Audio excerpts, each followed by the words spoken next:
একদিন অর্জুন আর্মিতে যোগ দিতে এয়ারপোর্টে যাচ্ছিল। ঠিক তখনই সে দেখল তার স্ত্রী তার আগের প্রেমিকের হাত ধরে এয়ারপোর্ট থেকে বেরিয়ে আসছে। দুজনকে এত কাছাকাছি দেখে অর্জুনের মন ভেঙে গেল, আর মনে মনে বলল, আমি এখন চলে যাচ্ছি, আর কখনো ফিরব না। ততক্ষণে স্ত্রী আর তার পুরনো প্রেমিক চলে গেল।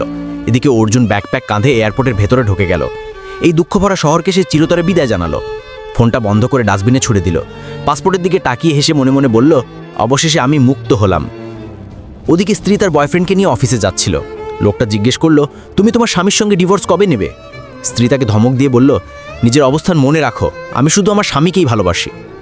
অফিসে পৌঁছে স্ত্রী স্বামীকে ফোন করলো, কিন্তু ফোন লাগলো না। সে খুব অস্থির হয়ে পড়ল, কফি খেতেও মন চাইল না।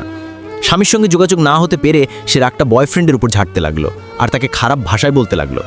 চিৎকার করে বলল, আমার সামনে থেকে সরে যাও। তখন অ্যাসিস্ট্যান্ট এসে বলল, ম্যাডাম, মিটিং শুরু হতে যাচ্ছে। কিন্তু স্ত্রীর মাথায় তখন শুধু স্বামী। তার একেবারেই মিটিংয়ে মন বসছিল না। সে অফিস ছেড়ে সোজা বাড়ির দিকে দৌড় দিল। এদিকে তার বয়ফ্রেন্ড মন খারাপ করলো। আমি যখন তোমার পাশে আছি তখন তোমার আর কোনো পুরুষের দরকার কি? স্ত্রী বলল, আজকের পর এমন কথা কখনো বলবে না।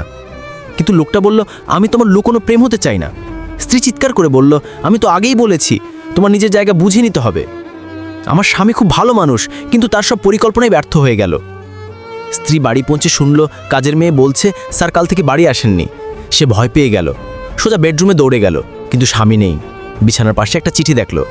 চিঠি পড়তেই তার মাথা ঘুরে গেল। স্বামী সব জানতো এবং লিখে গেছে, আমাকে খুঁজো না। স্ত্রী আবার ফোন দিল, কিন্তু নাম্বার বন্ধ।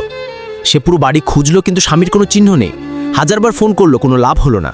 এখন সে ভেগে পড়ল, কারণ তার আসল ভালোবাসা তো স্বামীই ছিল। বন্ধুরা, এরকম আরো ভিডিও পেতে ভিডিওটিতে লাইক দিয়ে চ্যানেলটি সাবস্ক্রাইব করে দেবেন।